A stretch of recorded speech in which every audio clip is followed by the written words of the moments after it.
Ընդամենը մի քանի օր առաջ Անի Երանյանն ու Մովսես Երեմյանը հանդես եկան սկանդալային հրապարակմամբ։ Իրենց բաժանումից տարիներ անց նրանք ներկայացրին համատեղ հրապարակում, կրկին տեղիք տալով նոր խոսակցությունների։ Հրապարակումը բավականին ռոմանտիկ էր ստացվել, սակայն նրանք դեռևս չեն մեկնաբանել տարածված տեսանյութը։ Համացանցի օգտատերերի կարծիքները հիմնականում երկու խմբի են բաժանվում։ Մի խումբը կարծում է, որ զույգը վերամիավորվել է, մյուս խումբն էլ կարծում է, որ սա ընդամենը նոր նախագծից կադրեր են։ Իսկ ահա Մովսես Երեմյանի նախկին կինը Պարուհի Աննա Սիմոնյանը նախկին ամուսնու այս հրապարակումից ընդամենը ժամեր անց ինստագրամյան իր էջի սթորի բաժնում տարածել է իր ընկերուհու երգչուհի Մարտա Կիրակոսյանի կատարումներից մեկը։ Շատերն էին սպասում Աննայի պատասխան հրապարակմանը կամ գոնե մեկնաբանությանը, սակայն նա դեռևս այդպիսի հրապարակմամբ հանդես չի եկել։ Խոսակցությունների նոր ալիք սկսվեց, որ զույգը այս անգամ արդեն հաստատ միացել է։ Համացանցի շատ օգտատերեր գրում էին նաև, որ գուցե հանուն երեխայի են նրանք որոշել կրկին հնարավորություն տալ միմյանց։ Իսկ թե իրոք Աննան եւ Մովսեսը միացել են, թե ոչ, ցույց կտա ժամանակը, քանի դեռ նրանք անձամբ հանդես չեն եկել համատեղ հայտարարությամբ։ Մովսեսի անձնական կյանքը առաջին անգամ չէ, որ հայտնվում է հանրային նման ուշադրության կենտրոնում, սակայն դերասանուհի Անի Երանյանի հետ հարաբերություններից հետո Մովսեսը պարբերաբար խոսում էր այդ թեմայով եւ չէր խուսափում հարցերից։ Մի առիթով նա նշել էր, որ բաժանման դեպքում երբեք մեկը մեղավոր չի լինում, միշտ երկուսն են մեղավոր լինում, իսկ ահա այս դեպքում թե Մովսեսը, թե Աննան ոչ հերքում եւ ոչ էլ հաստատում են տարածվող լուրերը, այդ կերպ առավելցրելով խոսակցությունները։ Ժամանակին Անի Երանյանը իր հերթին նույնպես խոսում էր իր եւ Մովսեսի բաժանման, ինչպես նաեւ իրենց հարաբերությունների մասին։ Կարծում եմ, որ կինն ավելի շուտ է հասունանում, քան տղամարդը։ Կարող են կինն ու տղամարդը լինել 20 տարեկան, սակայն իրականում կնոջ մտածելակերպը համապատասխանի 25 տարեկան մարդու մտածելակերպին, իսկ տղամարդունը ոչ ու բացարձակ պետք չէր այդքան շատ տեղեկություն տալ իմ անձնականի մասին, դա միանշանակ սխալ էր։ Հիմա այդպես հաստատ չեմ անի, ես այն մարդն եմ, ով սխալների վրա սովորում է։ Կան մարդիկ, որոնք չեն սովորում եւ շարունակ նույն սխալներն են կրկնում։ Ես սովորում եմ եւ ես չեմ վախենում ասել, որ սխալվել եմ, չեմ վախենում ասել կներես, եթե ես եմ մեղավորը։ Այդպես է ճիշտ։ Մովսեսից բաժանվելը կտրուկ որոշում էր։ Հաճախ մենք կտրուկ ենք դառնում ելնելով մեր ինքնապաշտպանությունից։ Կարծում եմ ես ժամանակին ավելի շատ էի ինքնապաշտպանվում, քան հիմա ու մի քիչ էլ թքած ունեմ։ Ժամանակին այդպես չէր, իմ կյանքն այնպես է ստացվել, որ 18 տարեկանից նկարահանվում եմ։ Ես հասկացա իմ կյանքով չեմ ապրում, ինչը լուրջ անդրադառնում է ինձ վրա։ Ես նեղացնում եմ իմ հոգուն։ Որոշեցի ապրել իմ կյանքն այնպես, ինչպես ուզում եմ։ Ես դրանով չեմ անում այնպիսի բան, որ այլ մարդկանց վատ լինի, չեմ վիրավորում։ Մոսկվան ինձ շատ լավ բան սովորեցրեց՝ սառը լինել։ Շատերն ասում են, ոնց կարելի է ապրել Մոսկվայի սառը մարդկանց մեջ, բայց իրենք մի շատ լավ գիծ ունեն, անկեղծ են, քեզ ոչինչ չեն պարտադրում, իրենք էլ քո առաջ ոչինչ պարտավոր չեն։ Ես դա շատ եմ սիրում։ Գուցե Մոսկվայի շնորհիվ ես էլ եմ ավելի սառը դարձել, բայց ես ուզում եմ մի քիչ ավելի շատ իմ հոգին սիրել, քան թույլ տալ,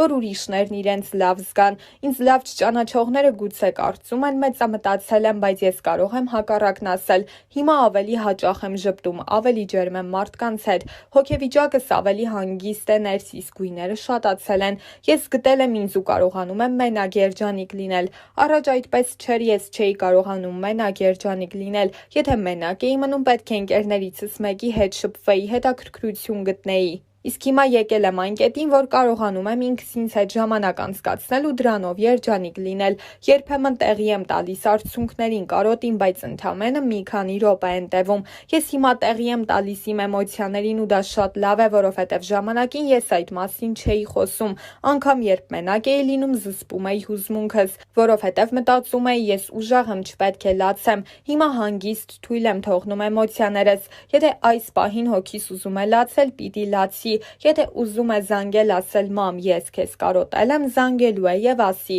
Մենակ ապրելը նաեւ լավ կողմ ունի։ Ես սկսեցի ժամանակ տրամադրել ու ավելի լավ ճանաչել ինձ, կյանքի մասին խորհել։ Ամենակարևոր բանն այն էր, որ գտա ինձ ու ինձ հետ մենակ լինելու լիարժեքությունը։ Միշտ եմ տրամադրության մարդ եղել, հիմա ավելի։ Կարող է հիմա շատ ուրախ խոսեմ, մեկ էլ մի պահ ահա որ տխրեմ։ Բացի այդ, ամեն ինչ սկսել է շատ շուտ անհետաքրքիր դառնալ, ձանձրացնել ինձ։ Այն ժամանակ կարող կարող է թաքցնեի ձանձրույթս հիմա չեմ կարողանում, եթե պիտի մռուչներս կախ նստեմ մարդը զգա, ավելի լավ է անկեղծ լինեմ, առաջ հիասթափվում էի, որովհետև չէի սպասում, որ տվյալ մարդը նման բան կանի, հիմա բոլորից ամեն ինչ սպասում եմ և չեմ հիասթափվում, նույնիսկ մտերիմներից։ Ես կողքիս ունեմ հարազատ ու սիրելի մարդիկ, որոնց հետ շատ ջերմ հարաբերություններ ունենք, ուղղակի եթե ինչ-որ բանային չգնա, ես անակնկալի չեմ գա, ինչպես առաջ։ Ինձ համար երջանկությունն ամուսնանալու մեջ չէ։ Ես հասկացա, որ երբ անձնական կյանքդ բաց ես պահում, մարդիկ մտնում են նաև այն դաշտ,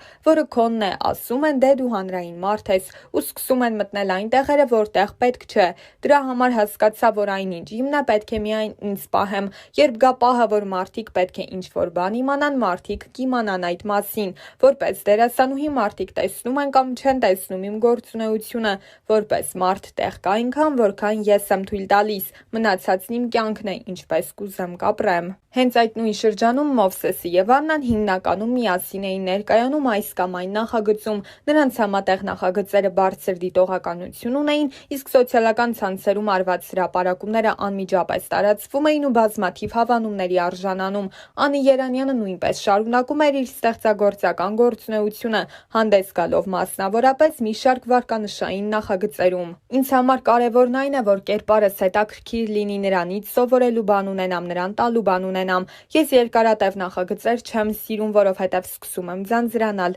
կերպարս տալու բան էլ չի ունենում, երբևէ իմ ընկերական հարաբերությունները չեն ազդել իմ մասնագիտական առաջխաղացման վրա։ Հեռուստադիտողը սիրեց կերպարը, հետաքրքրվեց նրանով, արդյունքում կերտվեց այս ճանապարհը։ Ես շատ ընկերներ, ծանոթներ ունեմ այս ոլորտում, սակայն երբևէ որևէ մեկը չի կարող ասել, որ ես դիմել եմ իրենց ինձ նկարահանելու համար։ Ամեն բան ինքնըստինքյան է եղել, ինձ հրավիրել են, իմ կերպարները եղել են գլխավոր նախագծերը, որտեղ ես ներգրավված եմ եղել են ռեյտինգային։ Դա ստացվել է բախտի բերմամբ, թե պատահմամբ։ Բնականաբար ես ջանք եմ գործադրել, որ կերպարս լավ ստացվի, նախագիծը հաջողի, բայց իմ աստղը միշտ շողացել է և դա եղել է պատահաբար։ Ես երկրորդ կուրսում էի սովորում, երբ առաջին անգամ ստացա «Զգուշացեք փողից» 8 սերիանոց ֆիլմաշարում նկարահանման հրավեր։ Այդ ժամանակ խիստ դրված էր ինստիտուտում, որ չպետք է նկարահանվել, չէր կարելի ու վերջ, բայց դա իմ որոշումն էր և ես չեմ փոշմանում իմ որոշման համար։ Ցանկացած գործում ամենակարևորը պրակտիկան է։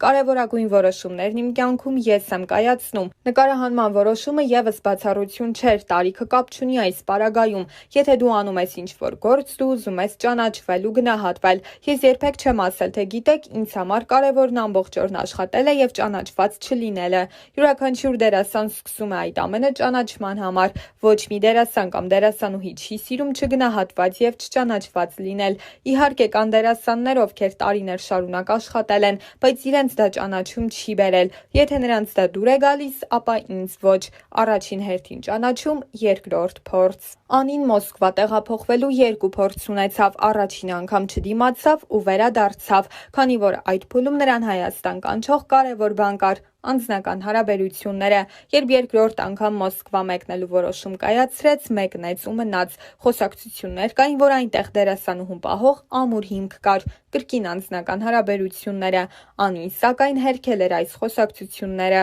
Իրականում այդպես չէր, ես իսկապես հանգստություն էի գտնում Մոսկվայում։ Չեք կարող պատկերացնել, թե ինչպես էի հանգստանում ուղղակի մետրո մտնելուց, քաղաքում շրջելուց։ Նույնիսկ մեկ օր նկարահանում չունենալու դեպքում տոմս էի գնում ու մեկնում Մոսկվա։ Երբ արդեն Մոսկվայում էի, կարող էի հանկարծակի տոմս գնել ու մեկնել մի ուրիշ երկիր, պայմանավորված իմ տվյալ պահի հոգեվիճակով։ Մովսեսի ու Անիի մասին ժամանակին խոսում էին բոլորը, նրանք ամենասիրված աստղային զույգն էին։ Նրանց յուրաքանչյուր նոր ֆոտոշութ անմիջապես տարածվում էր ամբողջ համացանցով։ Ցանկացած հարցազրույց մի նոր քննարկման առիթ էր դառնում, երբեմն նոր սկանդալի ու քննադատության ալիք բերելով։ Ժամանակին շատերը անգամ հակված էին մտածելու, որ նրանց սիրավեպը պարզապես PR քայլ էր իրենց անձի շուրջ հետաքրքրություն առաջացնելու համար։